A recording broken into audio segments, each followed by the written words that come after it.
Well, thanks to everybody for staying for the last session.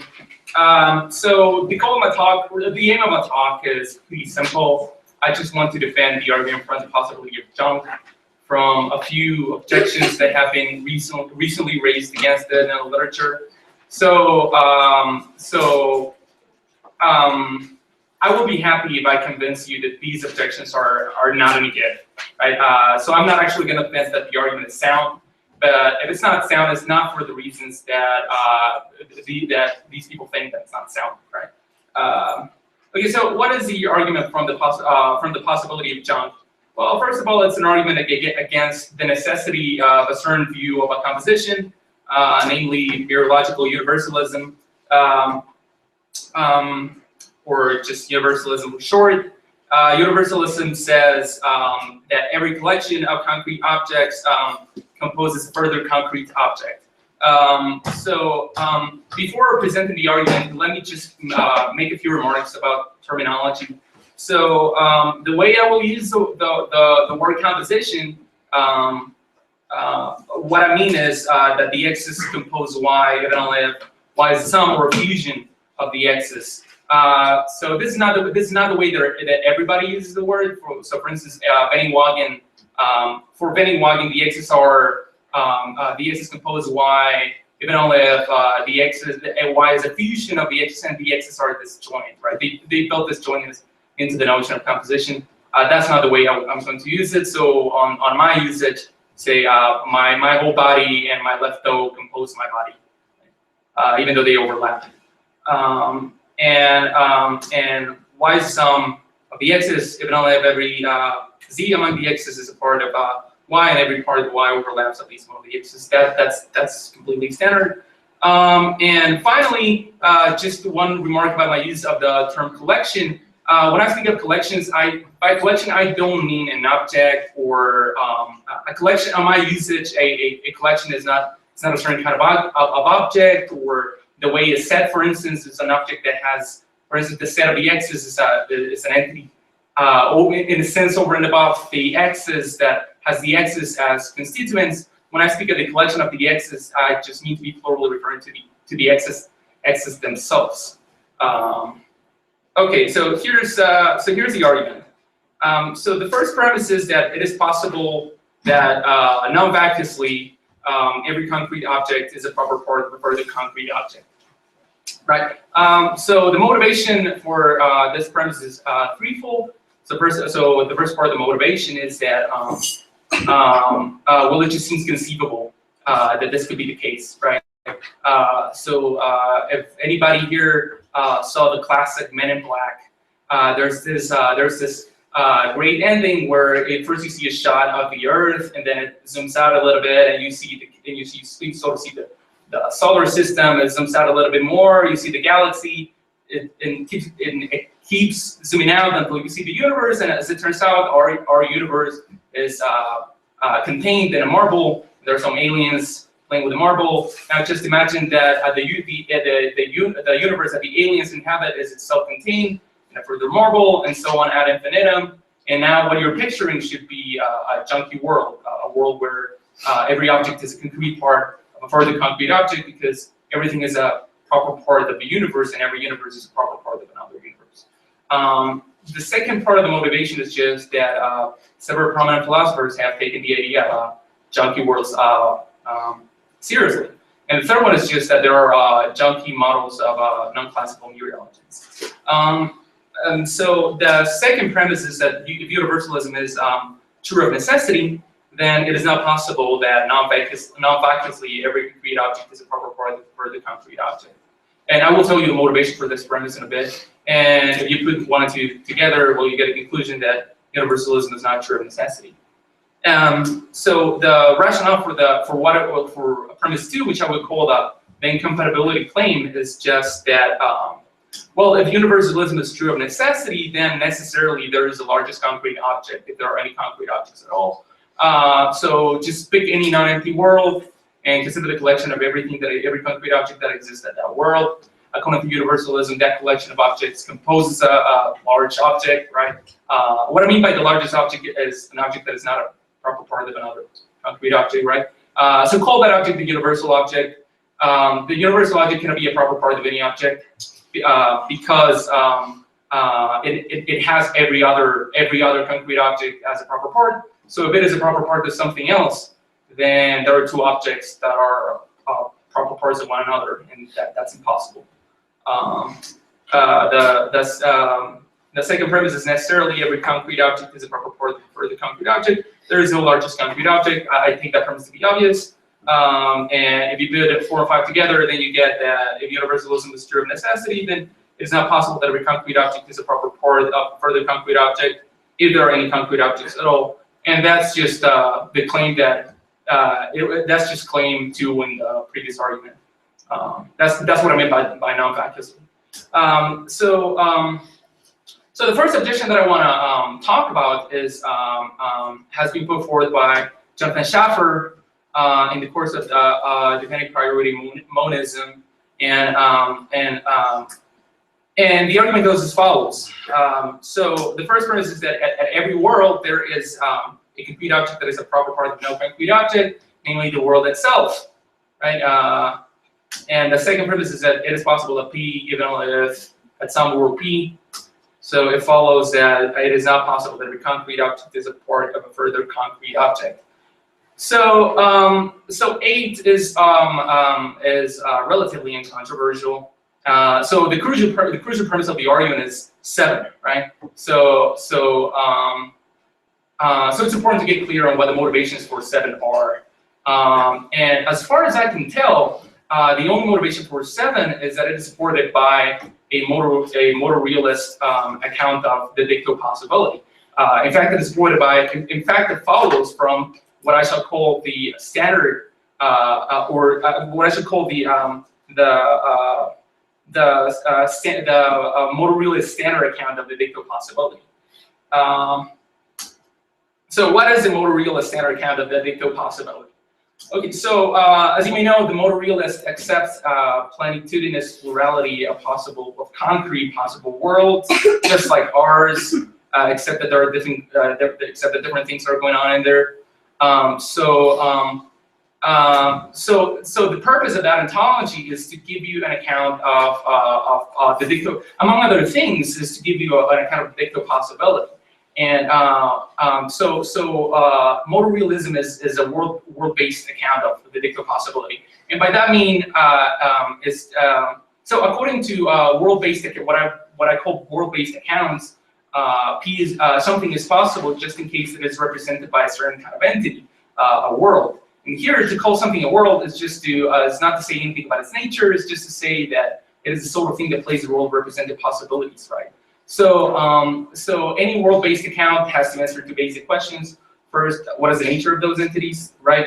What are the things that play their role? And the modal realist standard answer to that question is that W is a world even if W is a Lewisian world, right? And a Lewisian world is just a typically a very large object that has certain objects that it is composed of certain objects. Right, and there are certain constraints that those objects have to meet, not just any. Even though Lewis thinks that Lewis is a universalist, he thinks any collection whatsoever has a sum. Not any sum it gets to represent a possibility. So, so what are those collections whose sums represent a possibility? Well, those are those collections that are maximally unified. Those collections of concrete objects that are maximally unified. To say that the x's are maximally unified is, well, there is a definition. Every y among the x's bears the Worley relation to some z among the x's, and any y that bears the Worley relation to some z among the x's is among the x's. So it must contain. Before I elaborate on this definition, let me just make a remark on my usage of the Worley relation. This definition is supposed to be schematic. So the modal realist owes us an account of what it takes for 2 things to be Worleys or to be part of the same Lewisian world. Talk of the Worley relation in this definition is just a placeholder for whatever account she ends up giving. For instance, she could say 2 things are Worleys just in case they are spatio-temporally related to one another. if you find that a plausible view, then just replace the worldly relation in that definition for a spatial-temporal relation. And so the thought is, if you want to know whether some objects compose a world, and suppose that what makes for world mates is that they're spatial-temporal connected. Then the thought is, if you want to determine whether a certain collection composes a world, then you have to ask yourself, well, is it the case that every object there is spatial-temporally connected to the other object, and is it also the case that they're not connected to some other some object that it's not in the collection, right? So that's the modal realist answer to the first question. The second question that that any world-based account has to answer is, what does it take for a world to represent something, right? And the modal realist standard answer to that question is X, P, or world X or something represents P as being the case, if and only if, or P is true at W, if and only if P is true on an interpretation where the domains of all quantificational expressions and the extensions of all predicates in P are restricted to X and its parts. To say that at X, P is just, so the add operator on the standard modal realist view works like, say, the like in Australia, right? It's just restricting the domains of predicates. So on this view, representation is let me just remark on two features of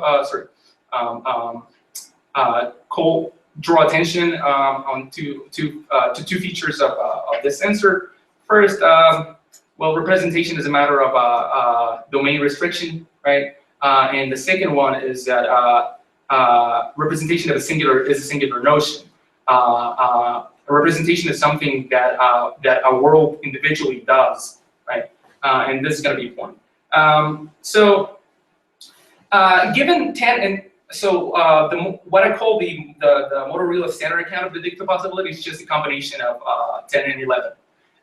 If you put them together, then you get 7, the crucial premise in the argument above. In fact, 7 follows from just from 11 together with any account of a world that identifies the world with a concrete object. So that means that unless you want to identify objects with, so that means that if the modal realist, let me slow down a little bit. So if you accept this account of possibility, then you cannot accommodate the possibility of junk. So that's right. So now you might wonder, well, why care about this argument, right? Unless you buy modal realism, and there are a few reasons to care. One of them is because similar problems arise given other accounts of possibility. For instance, if you have a property account of worlds, you're going to get similar problems. Another reason to care is because you might have a fictionalist account of possibility on which P is possible even only if, according to the fiction, that there are worlds at some world P, right? And then you're going to get the same kind of problem. So I think it's worth asking whether there is a way for the modal realist to accommodate the possibility of junk. And I think there is, and other people think so too. What I'm going to do next is I'm going to give you I'm going to look at Sanson's account of the dictal possibility, and then I'm going to offer some objections to the account, and I'm going to give you a different account that modal realists could accept, and that is perfectly compatible with the possibility of junk, right? So on Sanson's account, it is possible that P, if and only if at some concrete objects the X is P, right? So two things to note about this account: the notion of a world just drops out. It is no longer needed because in Sanson's account, just any collection of objects whatsoever represent a possibility, right? So for instance, given that, so consider the collection of my two hands, right? Given that the sentence, given that there are hands is true, the collection of the just the existence of my hands is sufficient to make it possible that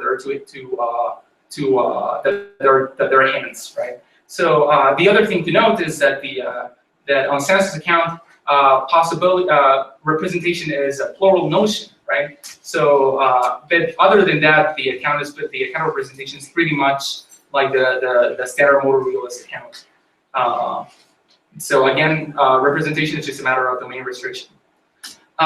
So I have two objections to Sans's account. So the first one is that the account is too liberal. It seems like intuitively it seems that not just any intuitively it just seems that not just any collection of objects whatsoever should get to represent that way for things as a whole to be.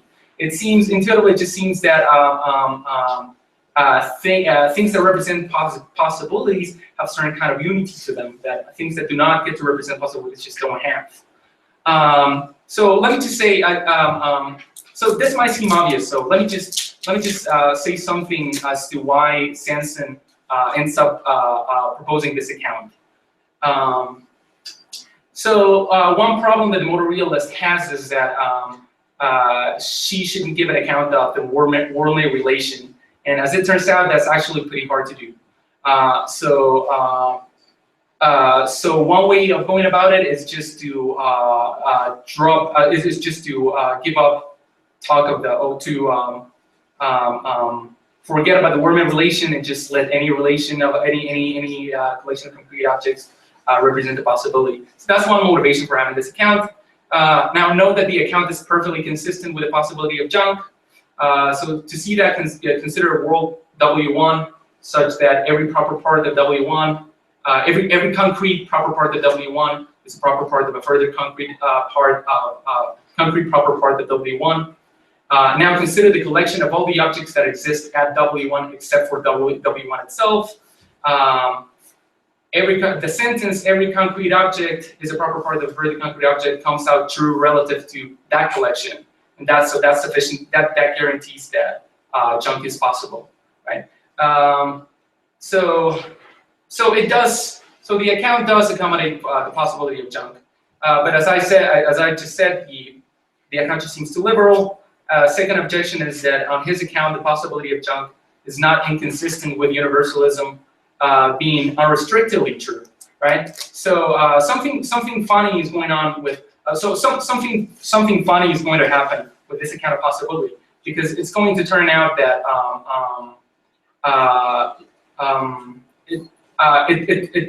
so suppose that unrestrictedly speaking, if you quantify over all the things that exist, suppose that you have the modal realist ontology and you quantify over all the concrete things that exist, it might be true that everything that exists composes, every concrete thing that exists composes a concrete object, and it might still be false that necessarily every concrete object composes a concrete object. So that seems really odd, and I take that as a reason to dislike the account. So what I'm going to do is I'm going to give you I'm going to offer a more conservative account, of the dicta possibility on behalf of the modal realist. So my proposal is that it is possible that P even only have some maximally unified collection of concrete objects P. So my proposal is just let's keep Sanson's plural notion of representations, but let's set some constraints on the kind of collections they get to represent the possibility. And so this account is much more other than that, this is pretty much Lewis's account. So it's very conservative, right? And also it's got three really nice features. So the first feature is that it is more ecumenical than the standard account with respect to composition, to matters of composition, because on the standard account, words are just sums, right? So the standard account requires that whatever the ultimate principles of composition are, they guarantee the existence of enough sums to represent all the possibilities. My account doesn't, right? So the second feature is that it is not overly liberal. And the third feature is that given some fairly plausible assumptions on my account, the possibility of junk is inconsistent with universalism being unrestrictedly true. And I think, so I think I'm going to skip this section because it's a little long, but we can talk about it during the Q&A.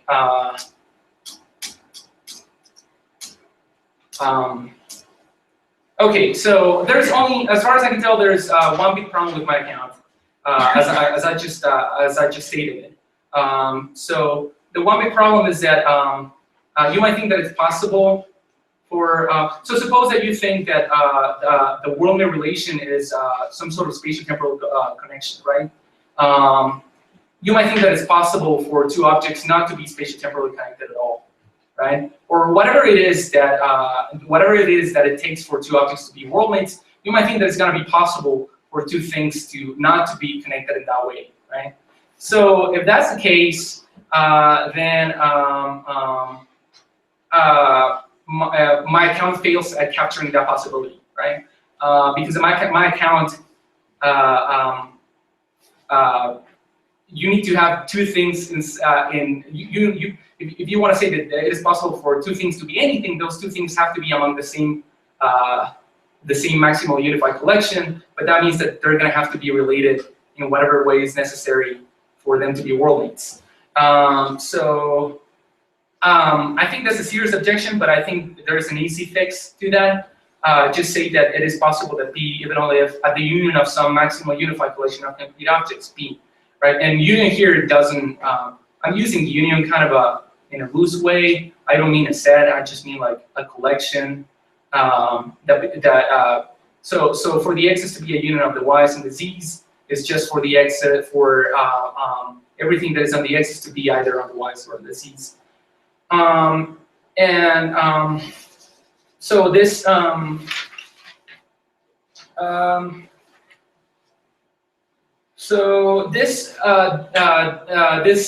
revision of my account allows for the possibility of I-line universes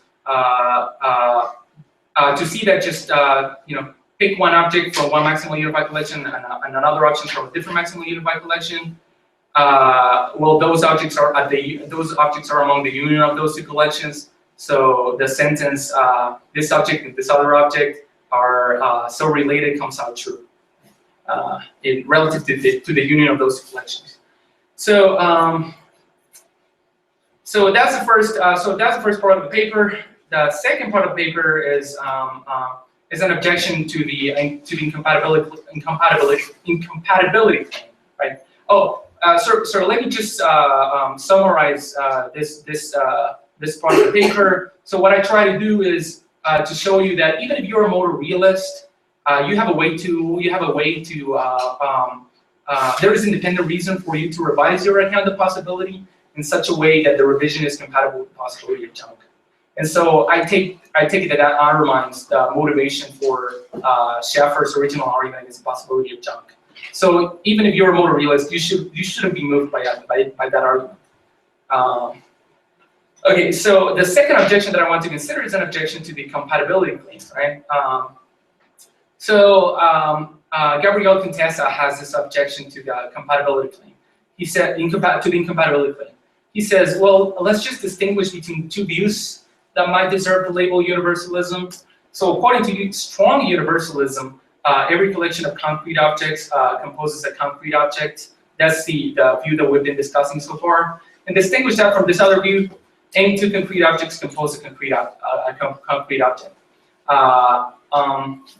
So the latter view has a claim to deserving the universalism label. So the thought is just, if you're worried about the possibility of junk, just retreat to, and you're inclined to accept universalism, just retreat to weak universalism, and then problem solved.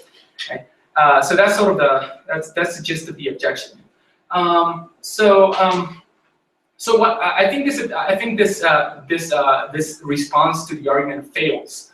But before telling you why I think it fails, what I'm going to do is I'm going to discuss somebody else's rejoinder, and I'm going to argue that rejoinder fails, and I'm going to give my rejoinder of my own. Okay, so according to Daniel Giberman, the retreat to weak universalism is useless, and the reason why it's useless is because if you think that junk is possible, then you should also accept some possibilities that are incompatible with weak universalism. And so here's the sort of possibilities that he has in mind. So consider the following description of a world. So at W1, there is a junky collection of branches and leaves arranged as an infinitely tall spruce-like structure, right? So you have a bunch of branches, and they're like, and it's just like more branches and leaves all the way to the top, right? So now consider so the thought is, if this description picks out a possible world, then the following description should pick out a possible world as well. So at W2, there is a duplicate spruce-like structure, call it spruce wane. In addition, there is an ordinary hickory tree, call it hick raisin. So here's the argument. Somebody got that, great. So if weak universalism is true of necessity, then for any word W and any two concrete objects at W, there exists a concrete sum of those objects at W. The second premise is, if for any world W and any two concrete objects existing at W, there exists a concrete sum of those objects at W, then in particular, for any two trees existing at W, there exists a concrete sum of those trees at W. Spruce wane and hick raisin are both trees at W2, right? Spruce wane is not a proper part of anything at W2. Why is that? Because if spruce wane were a proper part of something at W2, then it wouldn't be junky. There will be something that all of the things in all of the branches that constitute spruce wane are a proper product, right? And so so that's why spruce wane cannot be a proper part of anything at W2. Third premise is, well, sorry, and it just follows that there is no sum spruce wane and hick raisin at W2, but then it just follows that weak universalism is not true of necessity. And so that's the objection. So my objection to the argument is just that I think that either 25 is false or 24 is immotivated, depending on whether you think that the predicate is a tree can only apply to objects or whether it can apply to collections of objects. So consider, for instance, the predicate is a crowd. Presumably, a crowd is not an object having people as parts, or is not an abstract object having people as constituents, like a set. Talk of crowds just seems to be a way of talking about several people. Like, oh, this is a really nice crowd. I'm probably just making a claim about all of you guys. So if is a tree works like so there's a question as to whether is a tree works like that, whether is a tree could refer to a bunch of branches and leaves, or whether is a tree can only apply to an object, to a single object, right? So first suppose that is a tree can only apply to a single object. Then premise 25 is false, because premise 25 says that spruce wane is a tree. But that's false, because spruce wane is not an object. Spruce wane is just a bunch of leaves and branches, right? Now suppose that as a tree can apply to collections. Well, in that case, 25 is true, because it seems that whatever it takes for a collection is a tree to apply to a collection of branches and leaves, spruce wane has what it takes, right? So the problem now is that premise 24 is unmotivated. Because premise 24 says that if any two objects compose, and any two trees in particular should compose. But if you think that one of those that one of those trees is not an object, then it's hard to see why you should believe in that premise. So Giberman's motivation for 24 is, it is possible that substitution of arbitrary ordinary sortal terms that apply to concrete objects for the occurrence of objects within the scope of the universal quantifier is truth preserving. That's right, but this reasoning just has no force if this tree can apply to collections. Of course, Giberman. Giberman realizes that this is a response that is an available response. but he has some things to say about it. The reason why he doesn't like this response is because he thinks that there is an analogous response on behalf of the strong universalist, right? So Giberman claims that just as we may argue that weak universalism quantifies only over concrete objects, and the spruce wing is not a concrete object, the strong universalist may argue that strong universalism quantifies only over collections that contain exclusively concrete objects. And the sort of collections that are thought to threaten strong universalism do not contain exclusively concrete objects. So more specifically, consider any junky world like W1. The collection of everything that exists at that world does not contain exclusively concrete objects. Hence, such collections do not fall under the domain of strong universalism's quantifiers. So the thought is this response is analogous, right? And so at the end of the day, the retreat to weak universalism is still of no help. Because if you have this response available in the case of, because if the weak universalist has available to her the response that I just gave, then the strong universalism had an analogous response to begin with. So his claim that the retreat is still unhelpful still holds, right?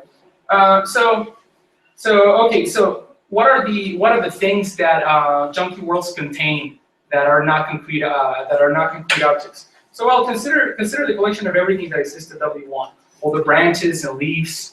Now remove any particular concrete object from this collection, say a little leaf on the outside of the spruce. What you get is a junky collection. A junky collection of concrete objects, a collection such that every concrete object among it is a proper part of a further concrete object among it. Just like spruce wing in W2. So the collection of everything that exists at W1 contains a junky collection, which, as I have just argued, is not a concrete object. Since strong universalism quantifies only over collections that contain exclusively concrete objects, therefore, even if my description of W1 picks out a possible world, this is not incompatible with the necessity of strong universalism. So the problem with this response on behalf of strong universalism is that it trades on an ambiguity it trades on the ambiguity of contains, right? So the collection of everything that exists at W1 contains a junky collection in the sense that it has that junky collection as a sub-collection, in the sense that everything that is among the sub-collection is among the collection of everything that exists at W1. But it is not the case that everything that exists at W1 contains a junky collection in the sense that it has that junky collection among it. It couldn't, because a collection is not a thing. A collection is several things, right? So therefore, the collection of everything that exists at W1 falls under the domain of strong universalism's quantifiers, and so it does threaten the necessity of strong universalism. So what do I think is wrong with? Okay, so this is why I think Giberman's objection to Contessa's response fails. Right? So I still think that the Contessa's objection is not any good. And here's why. So my objection to the retreat to weak universalism is that weak universalism does not provide a full account of composition. What do I mean by that? I mean it doesn't give an answer to Peter Van Inwagen's special composition question, which is basically a demand for to fill in the blank, the following blank. The X is composed, there is some Y that the X is composed if and only if blank, right? And to fill in that blank in a non-trivial finite way. The reason why weak universalism doesn't entail any, the reason why it doesn't provide any answer to the spatial composition question is because it is silent, it remains silent on whether some collections compose or not. And this is pretty easy to see because weak universalism is compatible with strong universalism. Sorry, let me take a step back. So consider a junky collection. Weak universalism is silent on whether a junky collection composes or not. And this is pretty easy to see because according to strong universalism, junky collections don't compose, right? Well, sorry, that's not right. I didn't put it in the right way. It's easy to see because strong universalism is incompatible with with junky collections composing, And but weak universalism is, and yet weak universalism is compatible with strong universalism. In fact, it is entailed by strong universalism. So that's why that's how you can see that it just remains silent on whether junky collections compose or not. So it's not, it doesn't provide a full account of composition. So here's one response that I anticipate on behalf of the weak universalist. She could argue that there is just no full account of composition to be had, right? She could say that the best thing we can hope for is for a sufficient condition for composition, but there is no answer to Peter Van Egela's spatial composition question. And I think that that's a viable response, but I think it's unsatisfying for the following reasons. The reason is that the reason is that there is a lot of pressure for anybody who takes this line to think that composition is a brute matter. That there is nothing in virtue of which the compositional facts obtain, right? Why is it that this collection? Why is it that this collection of particles arranged desk-wise compose? The brutalist says, well, there's just no answer, right? And so there's reason. So if you have this view, there's reason for you to think that the compositional facts are just fundamental. And if that's the case, then you're not going to be able to avail yourself to certain powerful arguments in favor of universalism, right? So one of those powerful arguments is the argument from vagueness, right? So here's Ann Corman's formulation of the argument from vagueness. So so the argument for vagueness is an argument for why composition couldn't be restricted, right? Why it couldn't be the case that only some collections compose, but not all of them do. And the argument says if composition is restricted, then there can be a Sorites series of compositions. You can have a bunch of cases that are very similar to one another in all the respects that are relevant to whether composition occurs, and such that at the beginning of the series, composition does occur, and at the end of it, it doesn't. And if there can be a Sorites series for composition, then either there can be borderline cases of composition, or there can be cutoffs with respect to composition, right? Either you're going to have like a range of cases such that it is indeterminate whether composition occurs at any of those cases, or there's going to be a pair of adjacent cases such that composition occurs in one of them and composition does not occur in the other one. But there are going to be borderline cases of composition. And the reason is kind of involved, but vaguely the reason is because it entails vague existence. And there are reasons not to like, there are powerful reasons not to like vague existence. So, and there are going to be cutoffs with respect to composition. It could be the case that you have a bunch of particles that are almost arranged table-wise, but not quite. And then one of those particles moves a tiny bit, and then composition suddenly occurs. That seems implausible as well. Surely, if composition occurs in virtue of something, it just couldn't occur in virtue of a single particle moving, right? It couldn't be a matter of that. But then it just follows that composition is not restricted, and given that most people think that composition at least sometimes occur, it follows that composition always occurs, right? So there's an argument for a strong universalism. Why is it that so my claim here is just that if the weak universalist is going to take the line that composition is brute, then she cannot endorse this argument. And the reason why she cannot endorse this argument is because by her own lights, as a brutalist, by her own lights, she shouldn't accept 32, right? Because the motivation for 32 is that the compositional facts are grounded in further facts, right? So the thought is composition is not brute. Surely it obtains in something like the arrangement of the parts of a whole, right? But by the brutalist lights, this intuition is not reliable. So so that undermines the motivation for 32, and so they cannot appeal to the argument from vagueness. Whereas the strong universalist can. So that's why you shouldn't be happy with just the retreat to weak universalism. And that's it.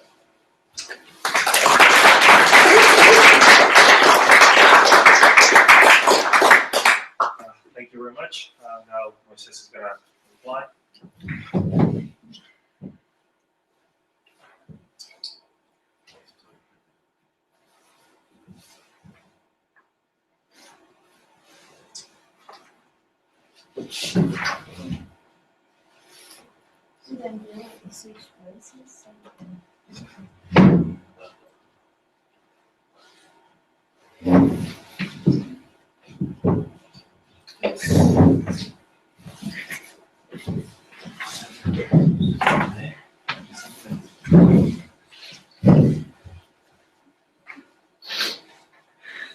You ready for Ian?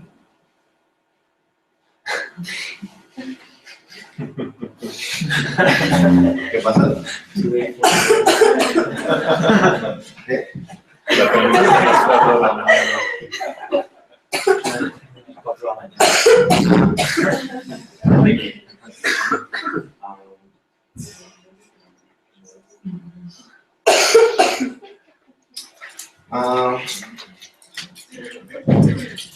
Okay. So, first thing I want to say is that I really enjoyed Arturo's paper. I thought it was a very good piece of philosophy, and I learned a lot from it, and it gave me a lot of ideas about this subject. So, okay, so I don't have a lot of time, so I'm going to have to go very fast. But hopefully some of the definitions which he gave are already more or less clear. And the main structure of my reply is going to consist in talking about the motivations he has for the argument for the possibility of junk, then saying why the move he makes to a certain account of the dicto possibility might be problematic if you consider certain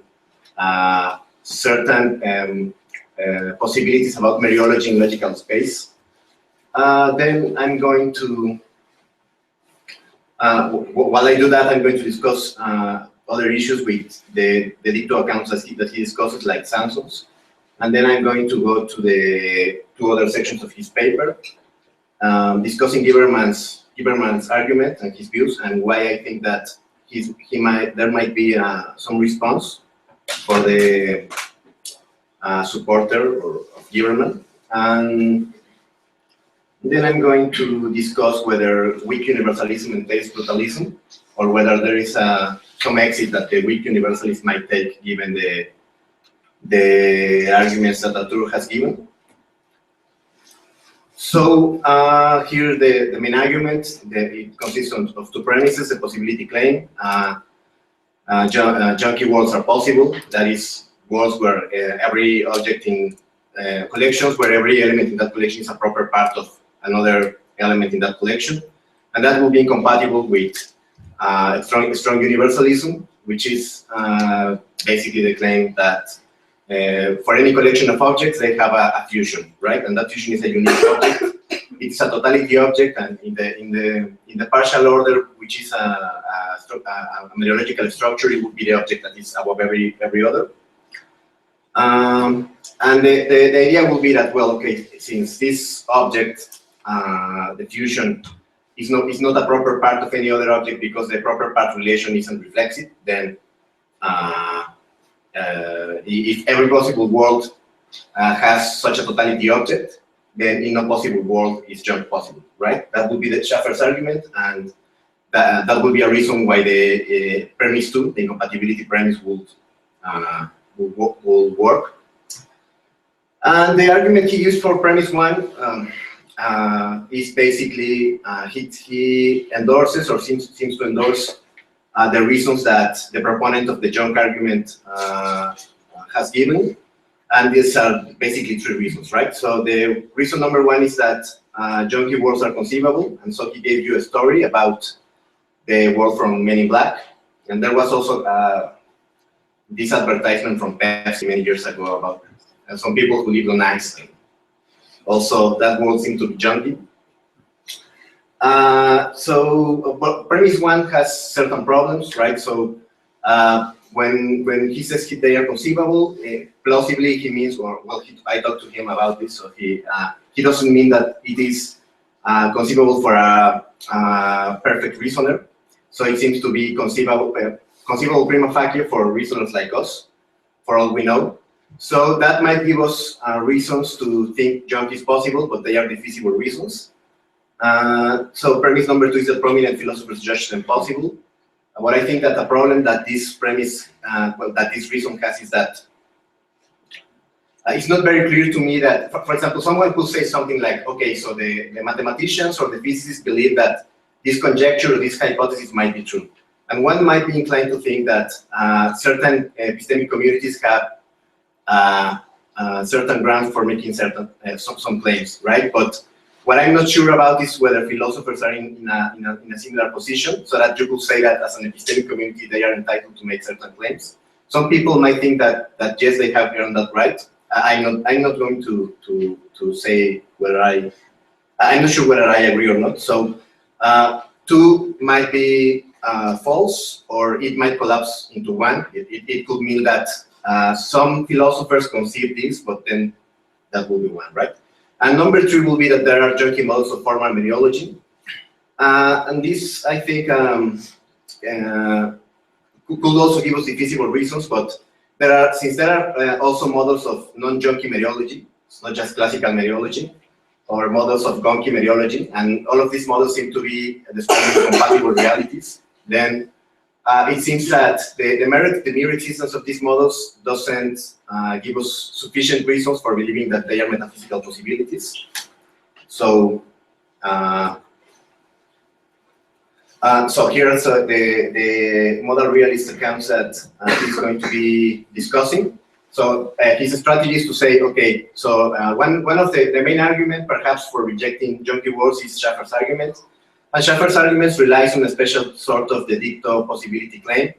And that the dicto possibility claim is relative to a single concrete object, but not just any concrete object, but a concrete object which is composed by certain maximally connecting relations.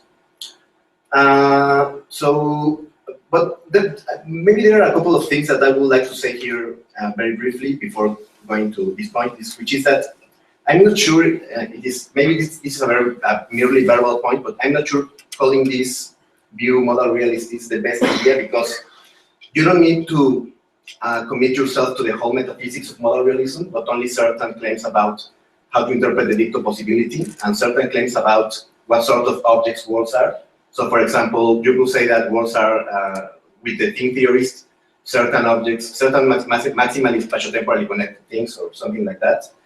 But that is short of endorsing full modal realism, right? Which is the claim that every one of those possible meteorologically spatiotemporally connected poles is concrete, right? But that is that's a minor point. So Sanson's account, right? So so Arturo dismisses Sanson's account because he says that whereas Sanson's account uses a plural quantifier, which says that some possibility P is some proposition P is possible relative to a concrete collection.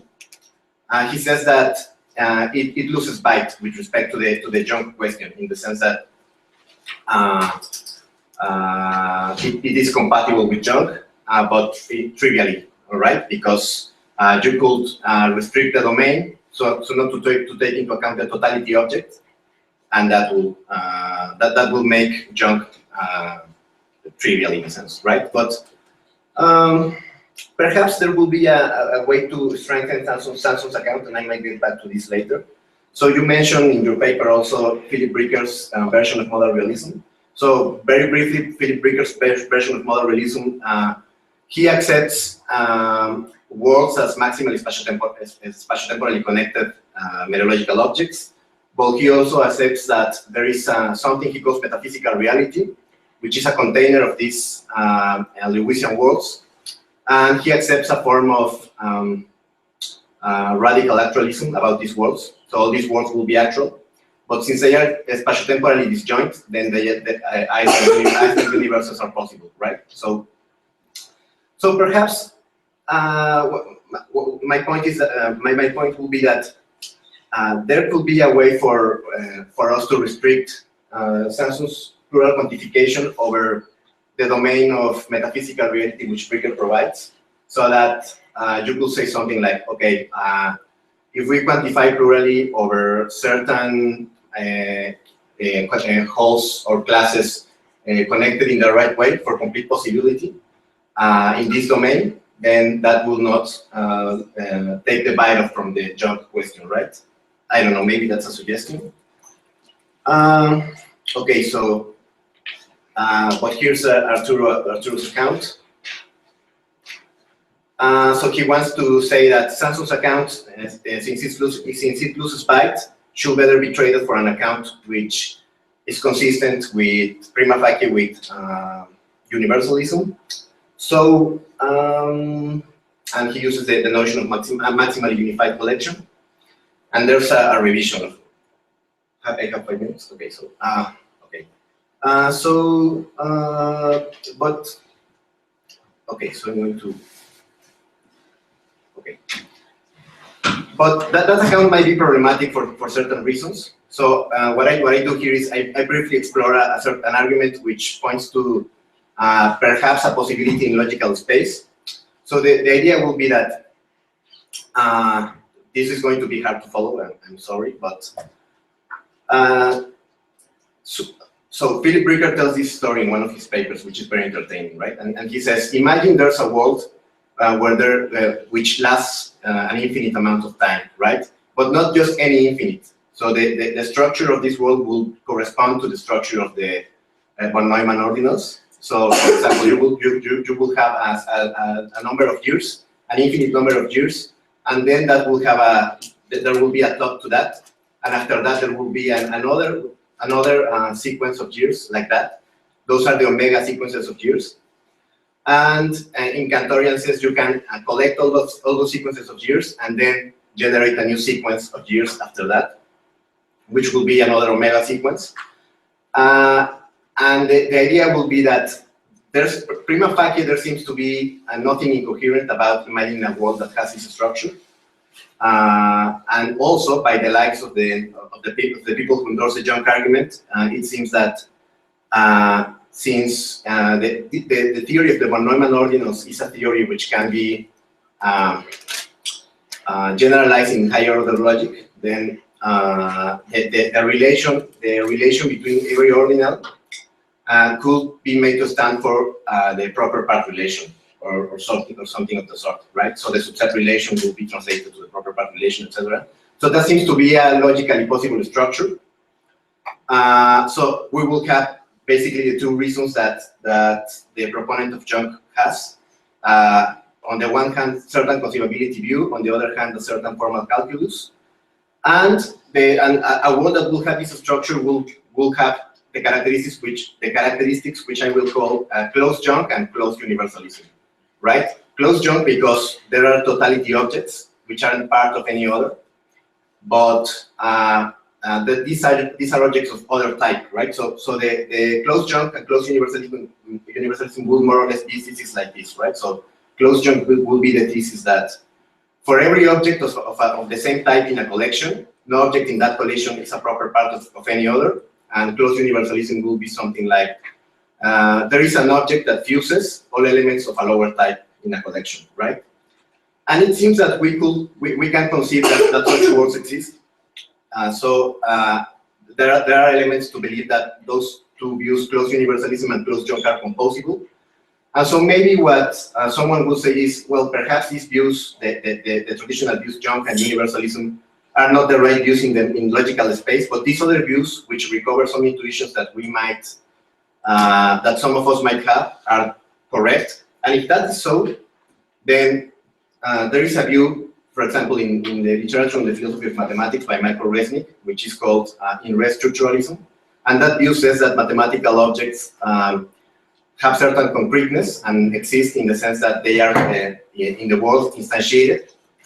So this world that I imagine has the structure of the von Neumann ordinals, but if in-res structuralism is true, then that world will be a concrete object, And according to the dicto account of possibility, you could say that both junk and universalism, or at least close junk and close universalism, are possible at that world. So that will, if all of that were true, which is a lot to ask, of course, that will undermine some of the reasons for Arturo's account.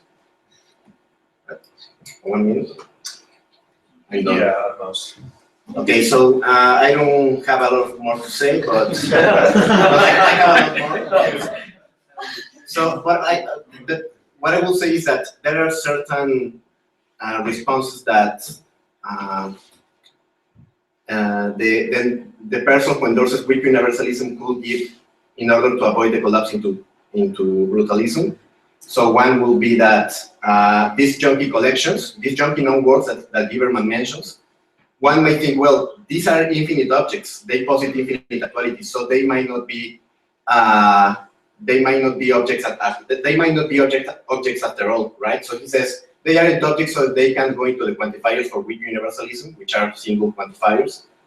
But Lieberman says, well, but no one expects that universals and tropes and everything of that kind composes if a mereological universalism is true, right? So the mereological universalist thesis is only about concrete objects, but if these junky known worlds are not concrete objects, but another type of metaphysical entity, then one wouldn't expect for them to go into the definition of universalism, and therefore both weak and strong universalism will survive that view, right? And that will give us reason to reject the collapse from universalism to brutalism, even in the weak case, and that's it.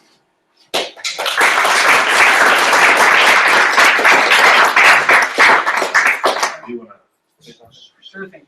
Okay. Well, first of all, thanks a lot, Moisés, for such wonderful comments. I found it very helpful.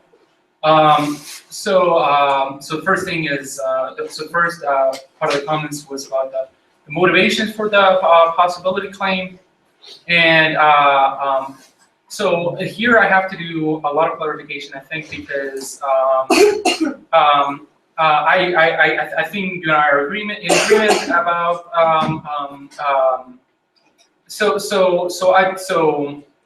as to, I think we're in agreement about conceivability. I take conceivability to provide the feasible evidence for possibility. I think it's the best sort of evidence that we have for possibility. It's just feasible evidence. And on the second point, I think that I might.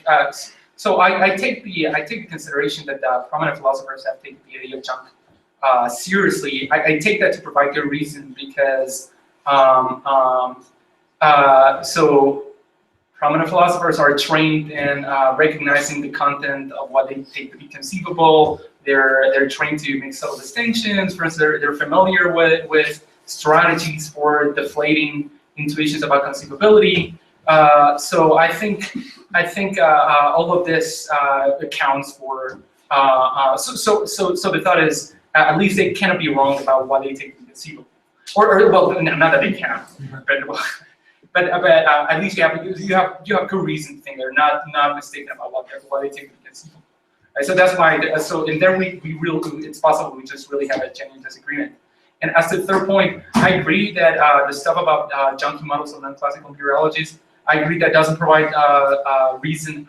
In fact, I think that doesn't provide reason at all to think that it's possible. But the reason why I don't know about Baum, but the reason why I was citing that consideration as motivation for premise one is because you might think that there's some sort of like a hidden contradiction in the idea of junky worlds, and what the existence of such models shows is that there is no such latent contradiction or anything.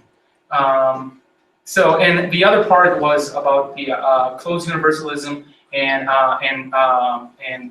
closed junk. And I think I want to concede.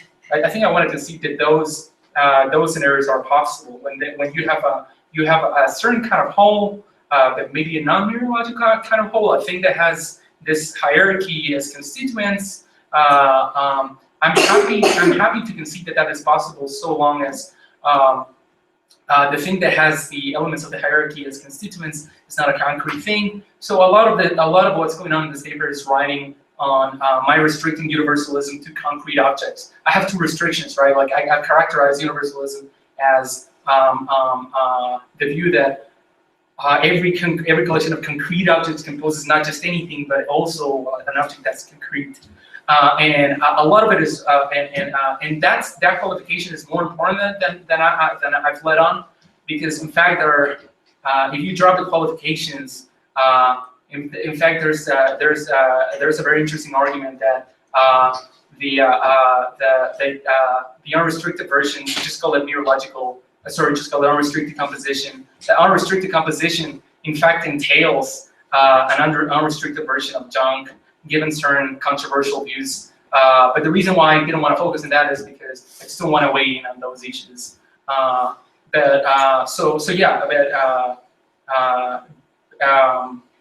And the thing about it, and lastly, this thing about well, if you think that's a possibility, you think that these scenarios are genuine possibilities. At least you might want to keep something like I thought that I had an answer to that. I think I'm just blanking on it now. So, but thanks again. No, thank you. All right, let's open the floor for questions. What's the question? Says. Yeah, so when you presented the argument, how are you going to, so imagine that I'm your opponent, and I just say, I'm a universalist, and I say, no, Yankee worlds are not possible. And you're going to say, you know, they seem conceivable, and I say, yeah, they seem conceivable. I mean, if they were conceivable in the right way that guides possibility, I would be moved. But given that you only claim that is prima facie conceivable, so they are prima facie conceivable, and you need to have some kind of logical coherence for there to be conceivable. So I mean that let's assume that everything that is possible, and I say, you know, my motivation for universalism is purely a priori. So because I'm joking, you try to argue, and I say, junkie worlds are just not compatible with this a priori reason. So appealing to conceivability doesn't seem to be the way to go, because it seems question baiting, or you have an argument right against my argument. So universalism doesn't come out of the blue. There are some reasons. So why not attacking those? Well, but attacking those arguments directly, then you have to appeal to junkie worlds. So can you help me with the dialectic? I'm getting it right, or? So no, that seems right to me. So I don't think it'll be. I don't think it'll be. Okay. So one thing is, I think that would be biting the bullet. So I think that's a viable response to say, sure, but I have no reason to think the universalism is true. So yeah, junkie worlds, which is not possible. But given that the argument is motivated by very general considerations, I think that's going to be biting the bullet. And another reason why I think you shouldn't be happy with that response is because some friends of universalism actually appeal to an argument, appeal to intuitions of conceivability too. Like for instance, Ted Sider appeals to the conceivability of donkey worlds. And if that's your line, then I think that by the same lights, you shouldn't find appeals to the possibility of donkey worlds. And in order to, so let's try to dig a little bit in this dialectic. I mean, just for my understanding. So in this argument, I'm not assuming. I'm assuming that certain worlds are coherent, so certain positions completely logically coherent, and therefore ideally considerable. So why don't you try to show that trick, and then you have the right argument. So you could say, look, this argument doesn't bring us to any place, so the dialectic is just here broken. Okay. If you can, so you just appeal to this kind of reasoning, right. And you say, well, you know, the same thing is going here, because if I were silent, I mean, I cannot do it. So don't press me, because I won't be able to do it. But I will try to go to make the claim that the movements are different. If you show that they are equivalent, then you say, look, this argument doesn't work because if this worked, this one would also work. Well, do you think, okay, do you think you still give the same response if, say, I had a way of undermining the argument for universalism in the first place? Because I think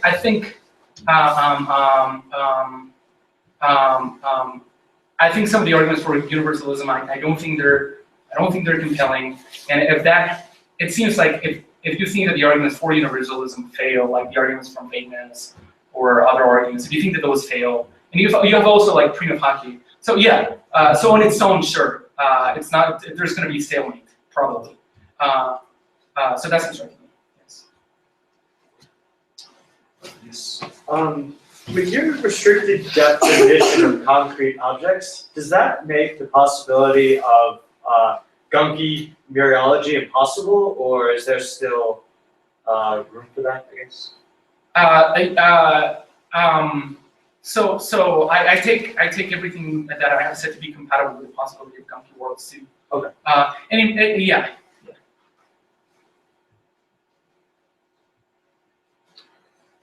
Any other question? I have a question. I have a question too, but you go first because you had another one. So when you were talking, I thought of other things that might be interesting. So, for example, you said that the union of maximally unified collections, that the plural quantifier should be confined to the union of the maximally unified collection, right?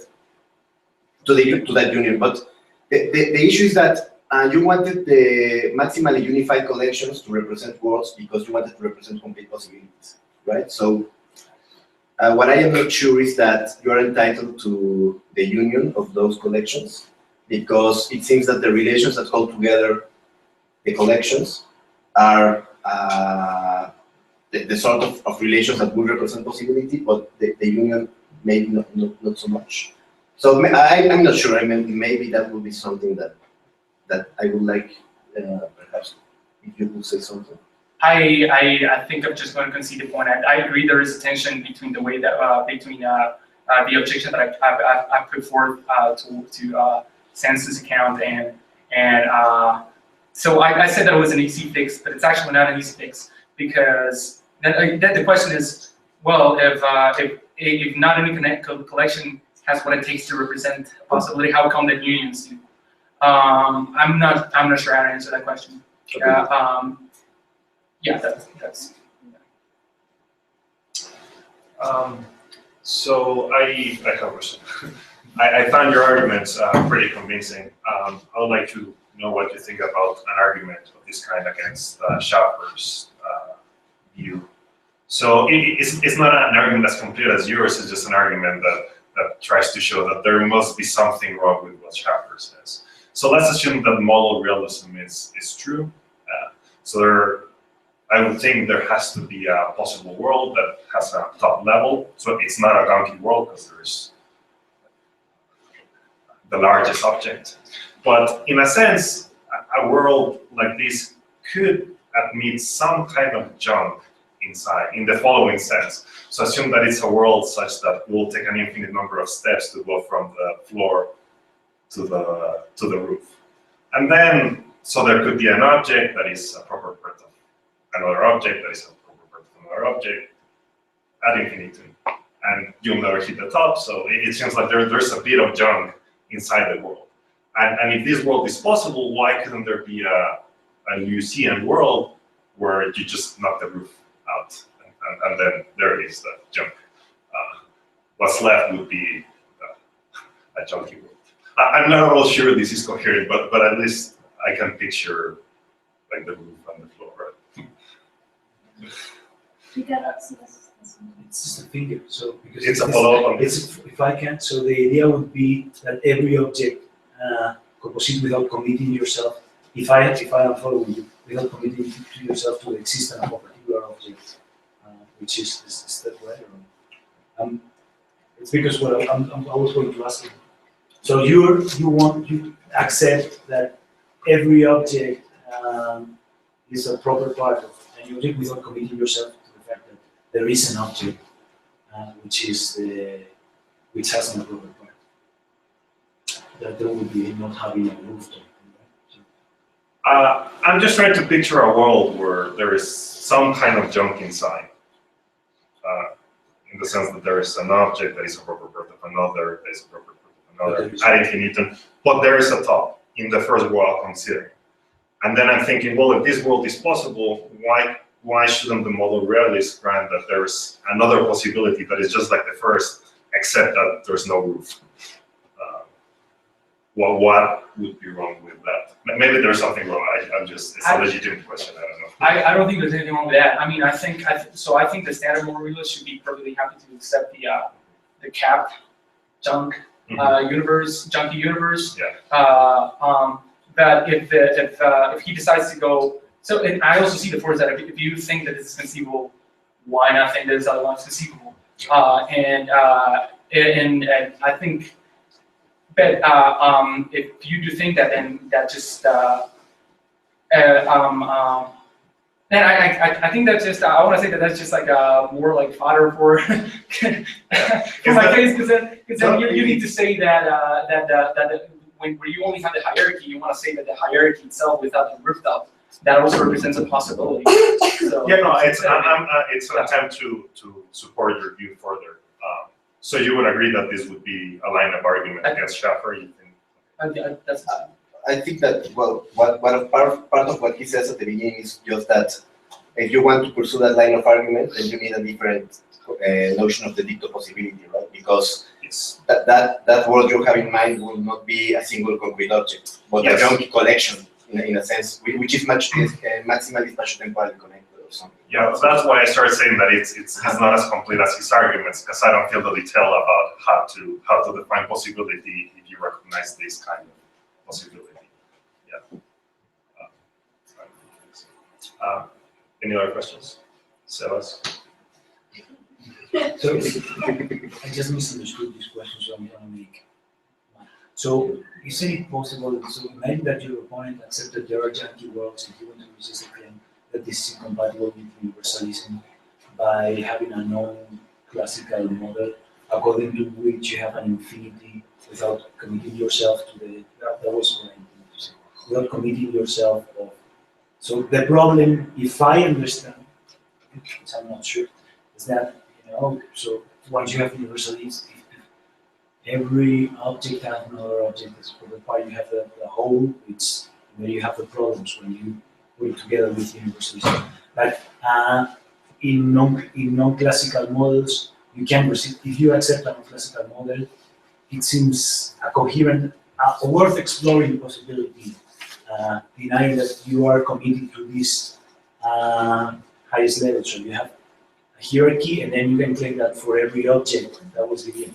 Every object has another object as a proper part without committing yourself to the fact that there is an object which is which has all the other objects as a proper part. Does it make sense? I'm having a hard time like distinguishing from so this is so let me see. So help me understand how this fits into the dialectic. So you think because this just seems again to me. So this just seems to me like bad news for the universalist. But I don't know if that's what you were saying. What you meant to say. What you meant to say. Is it not? No, it's not bad news. It's good news for the universalist. So I was defending universalism. Okay, so why is that good news though? Because it seems like that's just a counterexample to universalism. Because once you look at then I'm making something wrong. I'm making something wrong. So okay. So show me. Yeah. So the problem is that the way I characterize universalism, it's quantifying plurally over things as opposed to any two things, right? So that what's true in the model that you just gave is that any two things, or any three things, or any four things compose something. But the universalist says like any things, and when you say that, then I can just point at the collection of all of the things. No, what I'm saying is that you cannot point to that. Well, why not though? So because I don't accept by So consider the case of supervaluation, and someone that knows more than me can correct me if I'm wrong. They accept the universal claim, but from they resist the movement to the existential claim. In order to make the argument work, you need the existential claim. So I accept that for every objects, they have another object as a proper part. Yeah. But what I reject is that there is one object of which this is true. And the way of making, for me, the way of making it somehow intuitive is, you have a pile, an infinite, and then there is no object of which you can you cannot predicate. Predicate. Please, thank you. That's an interesting response. I guess I would.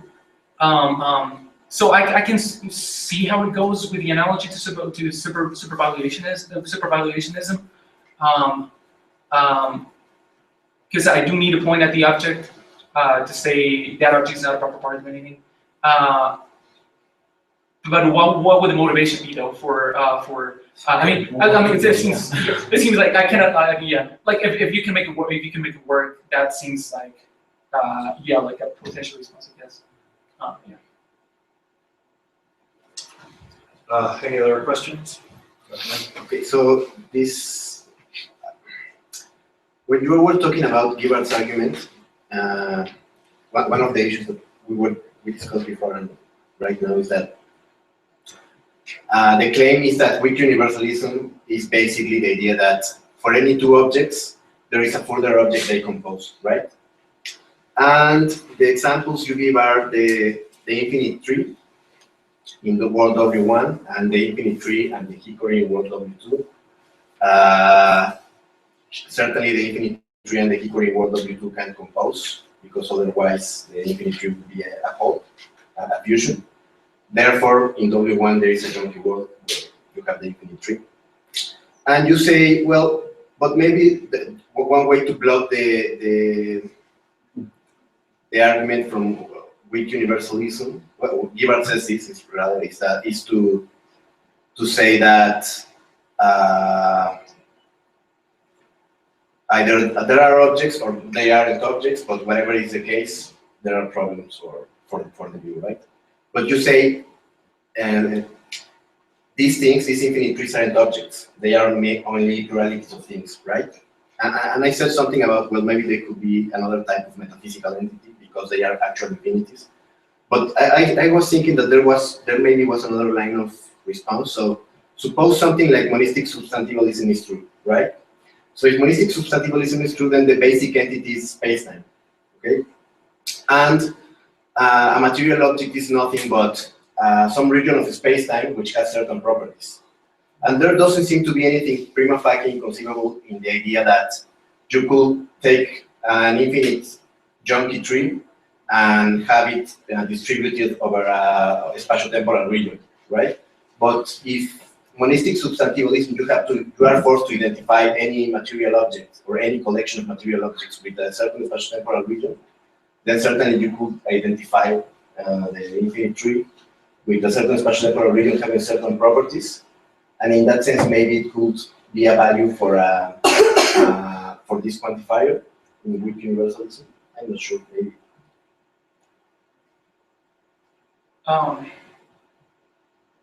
I gotta think more about that response. I don't know what to say off the top of my head.